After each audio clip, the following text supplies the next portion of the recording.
আমাদের চ্যানেলটা মনিটাইজ হয়ে গেছে, সেই উপলক্ষে একটু সেলিব্রেট করব, কিন্তু সেটা একটু ভিন্ন ধরনের করব। এবার এই সেলিব্রেটটা তোমাদের সবার সঙ্গে করব, শেয়ার করব।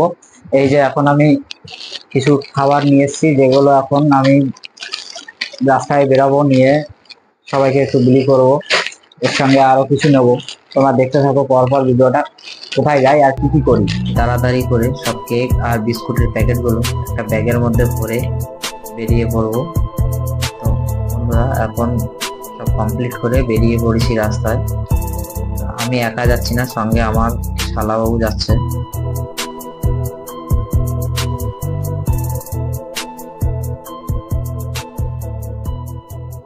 আমরা রাস্তাতে যাওয়ার সময় দেখছি এক কাকা খুব ভ্যান চালিয়ে কষ্ট করে যাচ্ছে। তাকে ডেকে দাঁড় করিয়ে একটা জলের বোতল আর একটা কেক আর একটা যখন বিস্কুট দিলাম, সে খুব খুশি হলো, বললো আমার এখন জল তৃষ্ণা পেয়েছিল। যাক, তাকে জলের বোতল আর কেক আর বিস্কুটটা দিয়ে আমরা খুব খুশি, খুব হ্যাপি লাগছে নিজেকে। তো ওনাকে এটা বিস্কুট আর এটা দেওয়া আমরা কমপ্লিট করে আমরা আরো এগিয়ে যাব সামনের দিকে।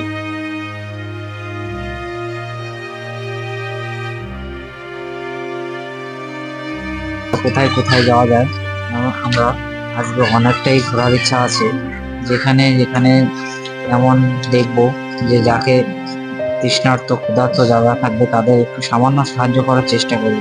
বন্ধুরা, আজকে আমি করছি, পারলে তোমরাও করো। সবাই সবাই সহযোগিতার হাত বাড়িয়ে দাও, তাহলে আমরা মানুষের পাশে দাঁড়াতে পারবো।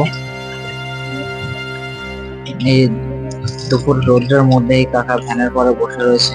দেখলাম এনারও খুব ক্লান্ত লাগছে, তাই এনাকে একটা জলের বোতল আর একটা বিস্কুটের প্যাকেট দিলাম। এইবারটা দেখো, এই বৃদ্ধ লোকটা অন্ধ, চোখে দেখতে পায় না, ও হেঁটে যাচ্ছিল একা একা। হ্যাঁ, এবার ওনাকে দাঁড় করিলাম, ওনাকে দাঁড় করিয়ে সাহায্য করার চেষ্টা করলাম। এখন দেখেছো, এই যে বৃদ্ধ, ওনারা এখন থাকবে ঘরে, কিন্তু ওনাদের ঘরে জায়গা নেই। বলছে আমি এই স্টেশনের উপরেই থাকি, এখানেই থাকে, এখানেই খাওয়া দাওয়া সব এখানেই করে।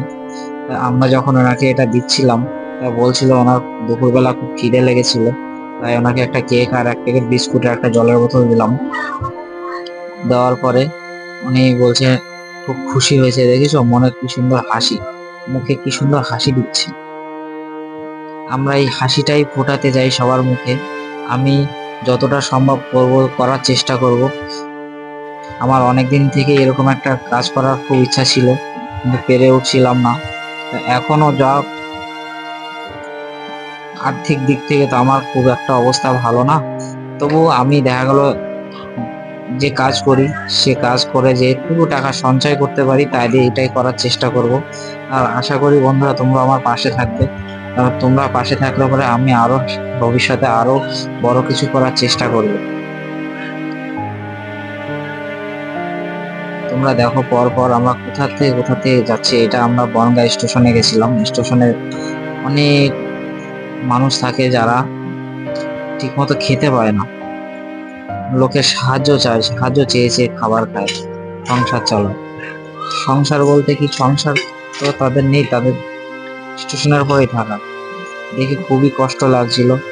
এমন কষ্ট মানুষ কি করে থাকতে পারে, এমন কষ্ট।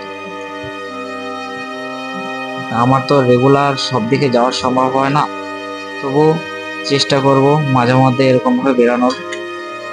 তোমরা একটু সাপোর্ট করবে, তাহলে পরে আমি আরো এগিয়ে যেতে পারবো সামনের দিকে।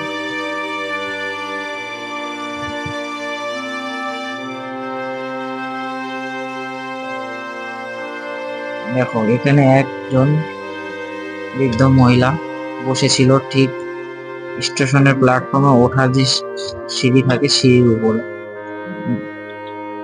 ওভারব্রিজের উপরে। এবার উনি বলছে বিস্কুটটা ছিঁড়ে দিতে, তাই আমি ছিঁড়ে দিলাম ওনাকে। উনি এখন ওই বিস্কুটটা খাবে, খেয়ে জল খাবে।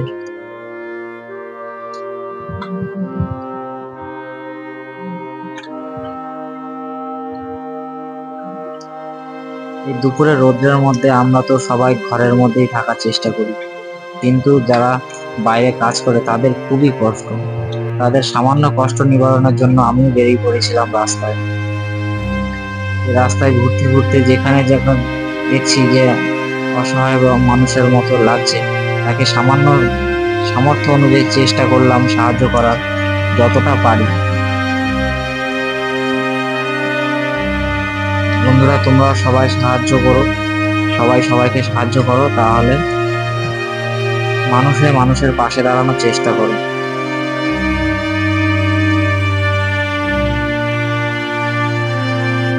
ভিডিওটা পুরো দেখো, ভালো লাগলে লাইক কমেন্ট শেয়ার করো, সাবস্ক্রাইব করে দিও।